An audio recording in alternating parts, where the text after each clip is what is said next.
Next up, we're going to invite Brian Rogers up. Brian is going to present our Run segment of our program. Brian is a business attorney who focuses on helping clients buy and sell small businesses.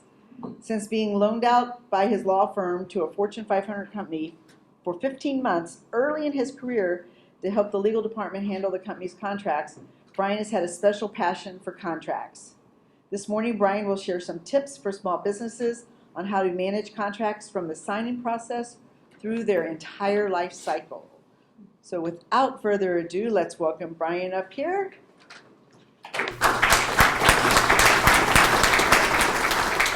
All right, so it's my pleasure and my privilege to be able to talk to you for a few minutes about contracts, which is one of my favorite subjects, and I'm sure you all agree. We love contracts, right? Yay. So, no, it might be a good time to refill your coffee to make sure you're fully caffeinated. So virtually all businesses, even the smallest of businesses, have a ton of contracts. You might have a lease, you've got contracts with your vendors, with your customers, and probably most of our company's contracts these days are, software tools, Microsoft 365, the 500 apps you have on your phone, each of which come with a contract that we all read closely, right, when we accept the terms and conditions. So staying organized with all those contracts can be a bit of a challenge. And as an attorney who deals with clients who have contracts, I've come across a number of common problems. So a common scenario is a client has an issue with their vendor, maybe with their customer, and I say, well, shoot me the contract and I'll take a look at it and we'll talk. Well, there's no contract. They can't find the contract they had with them. Or they send the contract to me and it's not signed by the other company. Which that can cause troubles. For one thing, there's something called the statute of frauds, and certain contracts basically have to be signed if you're going to try to enforce them.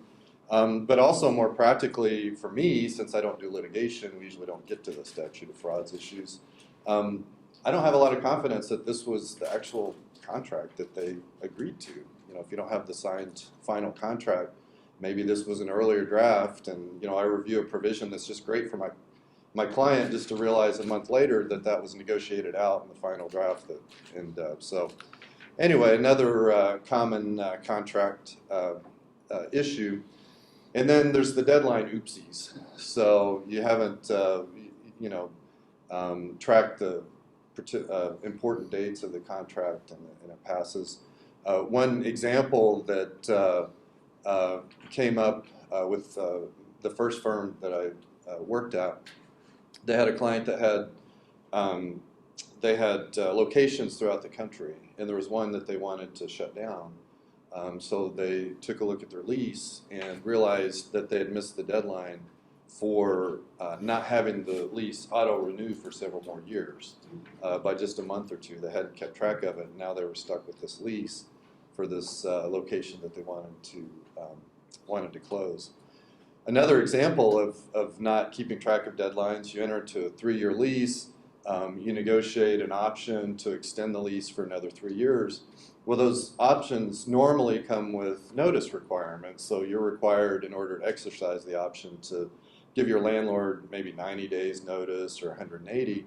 And if you don't do that, then you lose your ability to exercise that option. So you could be stuck, having to move out when you didn't want to, or maybe, COVID happens and inflation happens and rents are a lot higher now than they were. So you negotiated rent at a nice level, and now your rent's going to be a lot higher because you didn't keep track of that. And this is an issue that is super common, and that's that people enter into contracts and then the contracts expire, but they keep going as if the contract's still going. So an example from my practice is a client who had a commissioned sales representative, and they entered into a contract for, say, a year.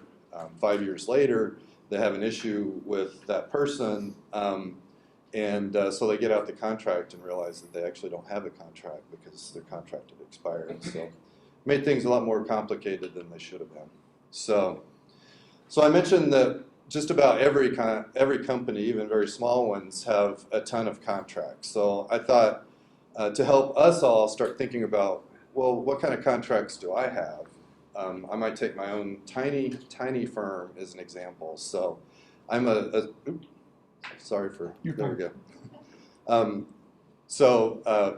Very small, sole practitioner. I've got a contract paralegal, a part-time administrative assistant. Otherwise, it's just me doing the legal work. So you would think maybe a couple of contracts, but no, I've got a ton. So I've got a lease with my next door neighbor, the bank, Lindell Bank in Eureka, and at least 300 square foot of retail space. On Target does my bookkeeping for me. So when that relationship started, Lori Sinclair sent me a contract. We negotiated a little bit, signed it, and then a year or two ago, Kara Gamber built a website for me. Same thing. And I put these contracts in groups here because they're a little bit different in type and kind of the way they were entered into. So this group were negotiated and signed, on each one of those. So my landlord, before I moved in, sent me the lease. I read it, had some comments, they made some changes. They printed out a couple of copies. I walked next door, sat in the office, and we both signed it. I kept an original, they kept an original. It's just the traditional way to do it. I think both on Target and with Kara, we signed the contract electronically after we negotiated what we wanted in the contract. So I don't remember if it was DocuSign or how that was done, but those were signed electronically. So the next group of contracts, both parties signed them, but I didn't negotiate them. So I just signed what they gave me. So one is AT&T. When I entered into that contract, I walked into the AT&T store in Eureka. They talked to me about what I wanted, and I walked out of there with a contract that was electronically signed by who knows who at AT&T, and plus my Brian Rogers was written on it too. So another one similar is Market Vault, Tom's old company. Years ago, I entered into a contract with them and didn't negotiate it at all, but we both signed it, so I've got a signed copy of the Market Vault contract in my files. And Alliance Technologies also didn't negotiate the contract, but Jim Cannon and I both put our signatures on that one. So that group were not negotiated but signed. And then this next group are contracts that, none of the rest of them were negotiated at all, which is not unusual. But the next group were just signed by me, but not the other side. So Lexus is a company that provides a lot of resources for attorneys, as well as other things. But so I've got a contract with them for research services. Thomson Reuters has a product called Contract Express. It's document automation software, so I can program in contract parts and then answer a questionnaire about a particular contract that I want. Pulls them all together into a magic contract, which is really wonderful. And then Landmark Sign.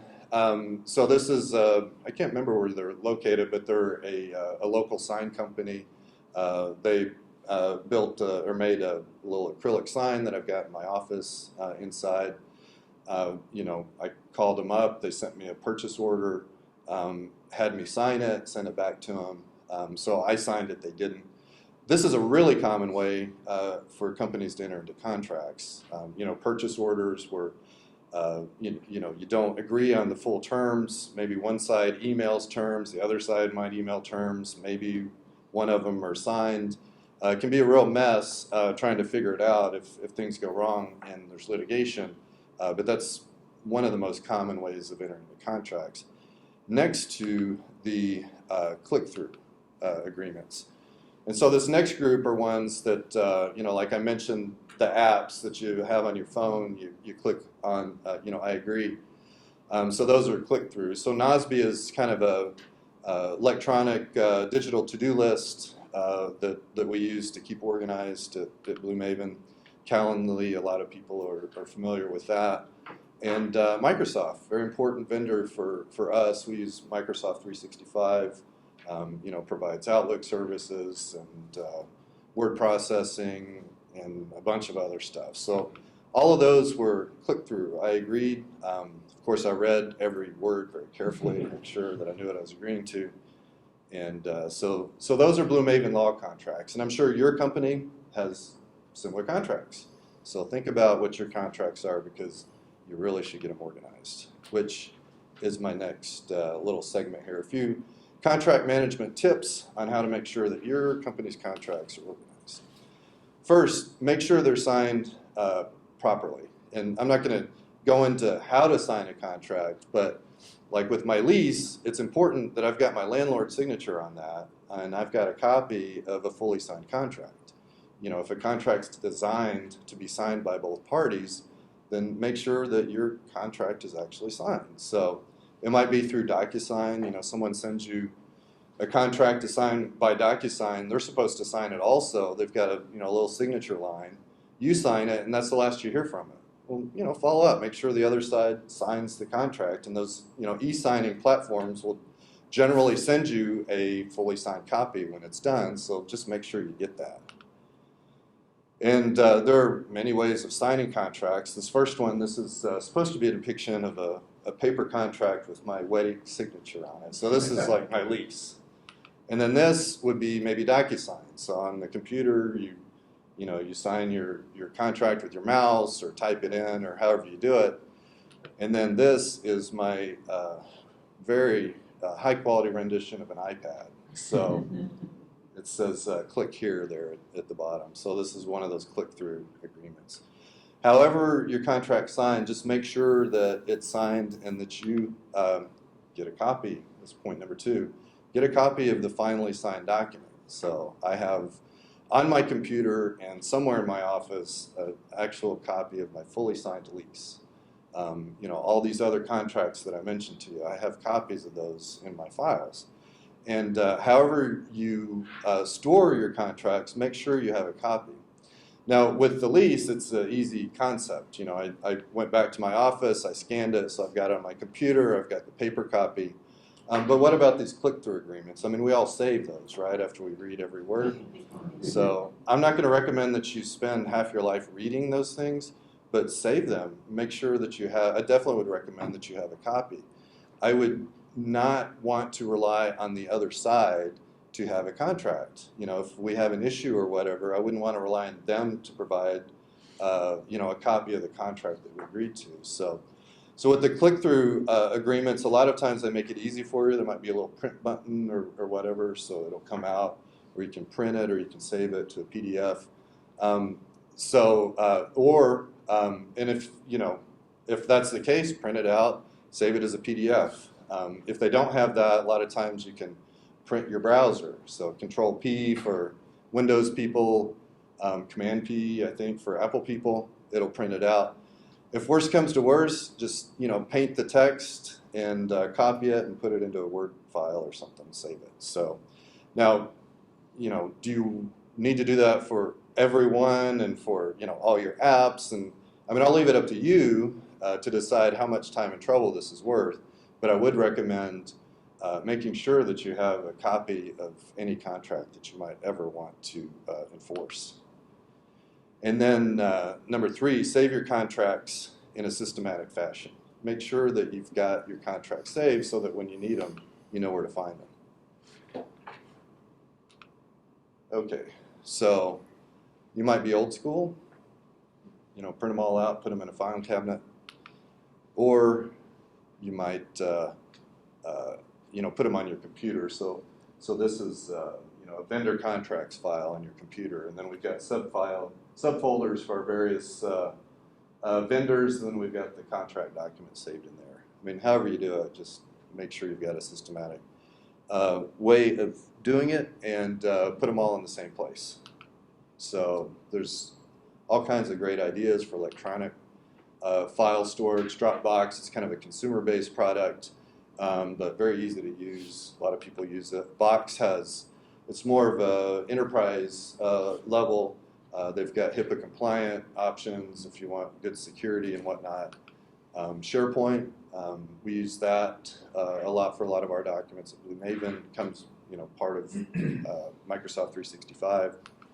And I should have included, I think, OneDrive, which is a Microsoft product also. Windows Explorer or Windows Finder, Apple Finder for Apple people, just kind of the basic, file storage on your computer, and then iCloud's another possible solution. So, last tip is keep track of contract dates, and I mentioned why it's important earlier. Whenever I enter into a contract that has an auto renewal date, or if it's going to expire, I put that in my tickler system so that if I've got something that's going to auto renew on January 1st, and I have to provide 90 days notice, or if I don't want it to auto renew, I want to have something come up to tell me to look at it at maybe the beginning of September, so I've got plenty of time to address. And so just make sure that you have some kind of system to keep track of important dates for your contracts. And I'm being told that time is up, so if we have any questions, I'd be happy to address them. Yes, sir. The one contract that's in there is your slide making services. How's that contract? My slide making services, yeah, I haven't, I don't know if you're talking about the technology to use it or. Artwork, actually. Oh, yeah, well, yeah, I've got a very exclusive agreement with a high-level artist that I'm not going to tell anybody about. Yes, sir. Where do you stand with there's some contracts that are out there, especially in real estate, where you have to initial every page, right? Yeah. Where do you stand on when you should be doing that and when you shouldn't? Yeah, when you should do it. So the question is, a lot of contracts want you to initial every page, and when should you do that? When should you not? Basically, that's not legally necessary, but it can help prove the contents of the contract. So, for instance, if you've got a page that has your initial on it, it's really good proof that that page was part of the contract. Someone didn't slip a different page in there, which would be possible. So. I don't do it normally, but the time when I would want to do it is if I were concerned about needing to prove that another page wasn't slipped in there or whatnot, and that every page is what was actually agreed to. So, yes, ma'am. Does a hold harmless clause, is that worth the paper it's written on? A hold harmless clause, is it worth the paper it's written on? So. As far as a hold harmless clause, are you talking about indemnifying? Yes. Yeah. So hold harmless is kind of a synonym for indemnify, but yeah, absolutely. They are a part of my everyday life, and they're enforceable. So yeah, I mean, it depends on. To say they're enforceable doesn't mean that everyone's going to be enforceable. It depends on the circumstances, but yeah, definitely. Anyone else? Do we have time for more? All right, ran out of questions before time, but that's all right. So thanks very much.